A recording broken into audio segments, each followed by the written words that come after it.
আজকে আমার SP125-এ প্রথমবারের মতো হচ্ছে ইঞ্জিন অয়েল আমি নিজেই চেঞ্জ করব। তো এটার জন্য যেগুলো নিয়েছি যে একটা ইঞ্জিন অয়েল, আর আমি তো ইঞ্জিন অয়েল ফিল্টার ওইটাও নিয়েছি। এটা ইঞ্জিন অয়েল চেঞ্জ করার জন্য 12 নম্বর 120 12 mm আর কি, 12 নম্বর বলে ওখানকার সবাই চিনে, ওরা আমাকে এটাই বলেছিল। আর এটা 8 mm, এটা হচ্ছে ইঞ্জিন অয়েল ফিল্টার চেঞ্জ করার জন্য প্রয়োজন হবে। তবে এটা আমি ইঞ্জিন অয়েল ফিল্টার চেঞ্জ করার জন্য কিনিনি, আমার মাঝে মধ্যে যে ডিস্কে হাওয়া ঢুকে যেত, জ্যাম হয়ে যেত, তো এইখানে ব্যবহারের জন্য আর কি কিনেছিলাম। তো পরবর্তীতে দেখছি যে এইটা ইঞ্জিন অয়েল ফিল্টার পরিবর্তনের এই জায়গাতে খুব সুন্দরভাবে সেট খায়, তো এটা দিয়ে আমি ওইটা করতে পারবো। একটা দিয়ে আমার দুইটা কাজ হয়ে যাচ্ছে। তো দেখা যাক, আমি হচ্ছে প্রথমবারের মতো ইঞ্জিন অয়েল চেঞ্জ করি।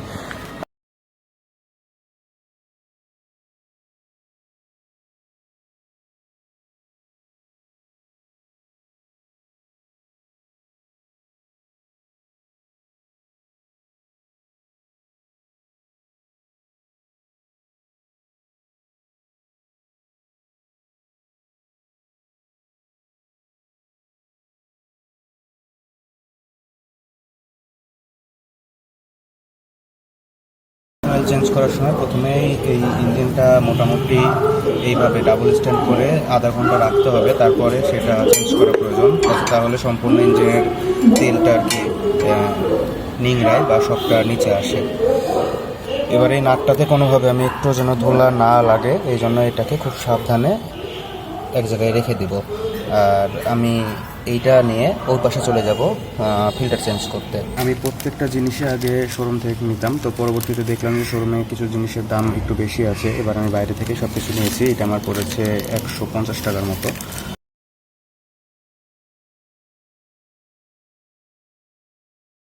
সবসময় খেয়াল রাখতে হবে কোনো নাটে যেন বালু না লাগে।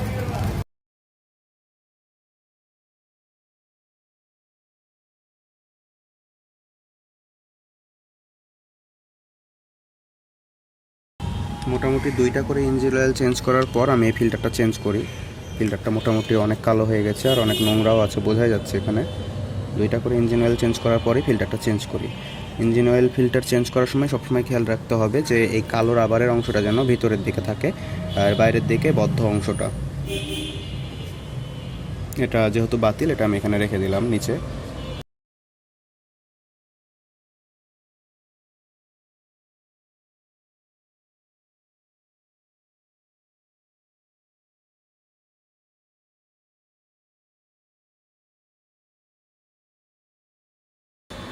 ইঞ্জিন অয়েল চেঞ্জ করার পর বাইকটা সামান্য পরিমাণে হচ্ছে করা লাগবে, অ্যাঙ্গেল করা লাগবে যেন সম্পূর্ণ ইঞ্জিন অয়েলটা বের হয়ে যায়।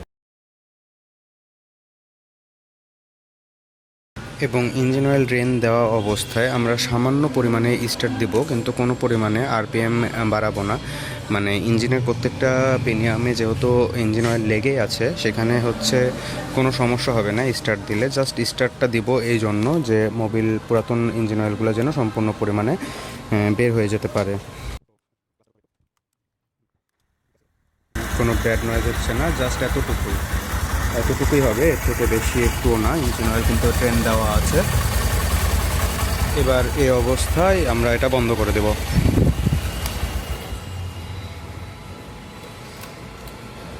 এবং আমি এটা আর একবার কাট করব। এবার ইঞ্জিন ড্রেন দেওয়ার পর যে নাটটা ছিল সেই নাটটা আমি খুব সুন্দরভাবে ওইখানে রেখে দিয়েছিলাম। এই যে এই জায়গাতে আছে, কোনোভাবে একটু ভালো লাগেনি। তো এই নাটটা আস্তে করে নিয়ে এসে এখানে লাগাই দেবো। আমি আরও একটা জিনিস ভুলে গেছিলাম, ইঞ্জিন ড্রেন দেওয়ার সময় অবশ্যই এ পাশের খাপটা খুলে রাখতে হবে যেন বাতাসের কারণে তেল আটকে না যায়, তাহলে সম্পূর্ণ ইঞ্জিনের অয়েলটা আর কি পড়ে যাবে। তাছাড়া ইঞ্জিন অয়েল কিছু সময় পড়তে নাও পারে। তো এটাও এমনভাবে রাখা লাগবে যে কোনো পরিমাণেও এটাতে একটু পরিমাণে বালু না লাগে। পুরাতন একটা ন্যাকড়ার পরে আমি এটা রেখে দিব। আর ইঞ্জিন অয়েল দেওয়ার সময় অনেকে 800 ml বোঝে না, তো খেয়াল রাখতে হবে এই যে এই ক্রস যে দাগটা আছে এতটুকুর মধ্যে ইঞ্জিন অয়েল থাকলেই হবে, এর থেকে বেশি বা কম এই দাগের মিডিলের মধ্যে যে কোনো এক জায়গায় থাকলেই হবে। তো এটা পরে বলছি, আমি এটা এখানে রেখে দিলাম। এবার ইঞ্জিনের এই নাটটা লাগাই দেব। আপনারা ইঞ্জিন অয়েল চেঞ্জ করার জন্য যদি এই T12 mm টা কিনেন তাহলে অবশ্যই ভালোটা কিনবেন, টোলসেন কোম্পানিরটা। অন্যগুলো এটা যেহেতু অনেক বেশি হার্ড টাইট দেওয়া লাগে এবং হার্ড টাইট দেয় ওরা, তো অন্যগুলো যদি কিনেন তাহলে এটা আর কি খুব তাড়াতাড়ি মুখ খোলা নষ্ট হয়ে যাবে।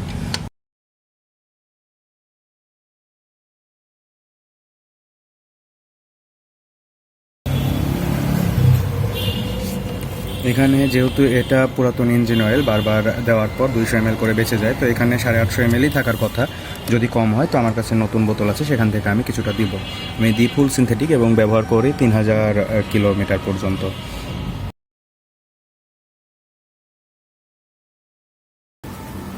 তো যেহেতু ইঞ্জিন অয়েল দেওয়া হলো, তো সেটা মাপে ঠিক আছে কিনা এটা বোঝার জন্য আমি যেটা করব, এই স্টিকটাকে সম্পূর্ণ মুছে নেব। সম্পূর্ণ মুছে নেওয়ার পর এই স্টিকটা ওখানে ঢোকানোর পর দেখবো যে আছে নাকি ওই পর্যন্ত। স্টিক দিলাম, স্টিক তুললাম, এ পর্যন্ত থাকলে যথেষ্ট। তো আমি আরও একবার মুছে আর একবার চেক করাই। এটা এখন সম্পূর্ণ শুকনা, এই যে দাগগুলা সম্পূর্ণ শুকনা। এবার আমি নতুন করে আবার করছি, এটা চুবাবো, এরপরে আবার আপনাকে দেখাচ্ছি। আমার মনে হচ্ছে আরও কিছুটা দেওয়া প্রয়োজন, যেহেতু আমার দেওয়ার সময় প্রথমবার কিছুটা ইঞ্জিন অয়েল পড়েছে। তো আমি যেটা দেখছি এটা হচ্ছে একটু কম আছে, তো সেখানে আমি নতুন বোতলটা থেকে আমি আরও একটু কিছুটা দিব এখানে। এই যে ইনটেক নতুন বোতলটা, এটা যে এখন আনসিল করব।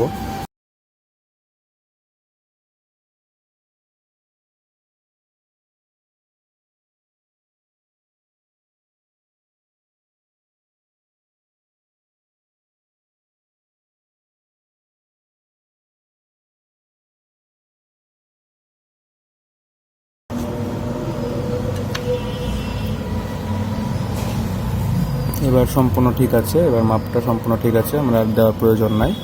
এই যে ওকে, খুব বেশিও না এবং একেবারে লো পর্যায়েও নয়, মিডিয়াম পর্যায়ে আছে। সেদিন বাইকের অয়েল চেঞ্জের পর আমি হুট করে ভিডিওটা অফ করে দিই, তো আমার আসলে বলা হয়নি, কয়েকটা বিষয় বাকি ছিল। পরবর্তীতে এই ভিডিওটা আমি করছি, এখানে আমি বলে দিব। প্রথমত হচ্ছে বাইকের অয়েল চেঞ্জের পর ট্রিপ A অথবা ট্রিপ B যে কোনো একটা জিরো করে নেবেন, যেন আপনারা বুঝতে পারেন। আমার টোটাল হয়েছে 23,111 কিলোমিটার।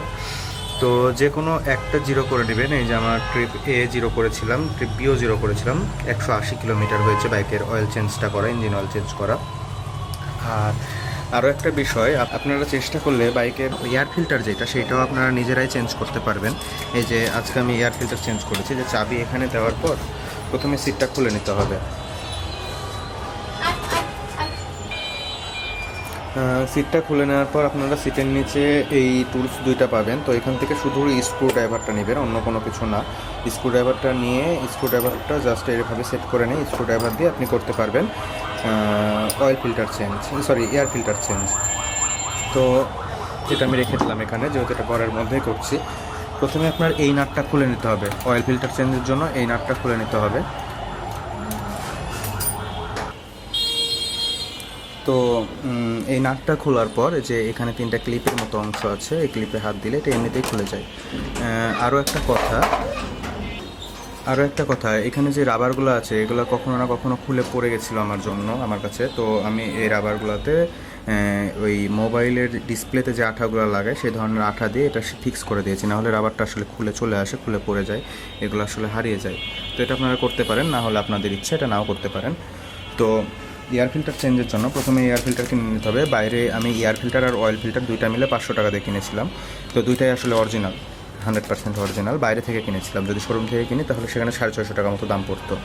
তো এরপরে আপনার এই স্ক্রু ড্রাইভার দিয়ে মোট 4টা নাট খোলা লাগবে। প্রথমে এইখানে একটা, তারপরে এই পাশ দিয়ে ঢোকাই দিয়ে দেন এখানে একটা, এই যে এখানে একটা, তারপরে এই নিচে এই যে এই জায়গাতে একটা, আর এখান দিয়ে ঢুকায়ে এই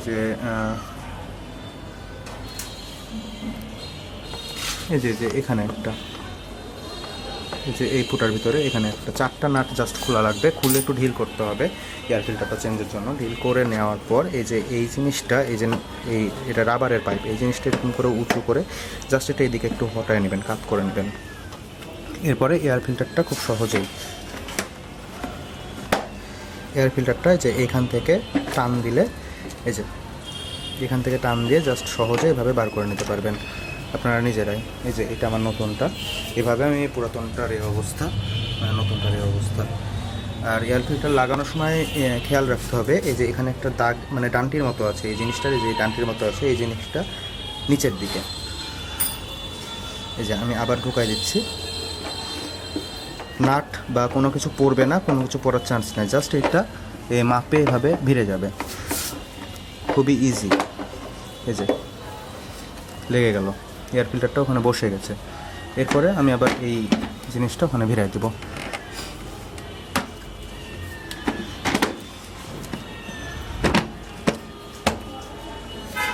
এই যে ভিড়ে গেছে। জাস্ট এই জিনিসটা করতে গেলে ওইখানে 100, 150, 200 বিভিন্ন রকম একটা চার্জ আর কি ফিক্সড করে। তো এই আর কি, এর আগে ভিডিওটা যেটা করেছিলাম সেটাতে শেষের সময় যে বাই বা বিদায় এরকম কোনো কিছু বলা হয়নি, যার কারণে আমি আবার ওই ভিডিওটার সাথে এটা সংযোজন করলাম। আমি চেয়েছিলাম শুধু অয়েল ফিল্টারটা চেঞ্জ করারই ভিডিও দেবো, পরবর্তীতে এইটাও অ্যাড করলাম।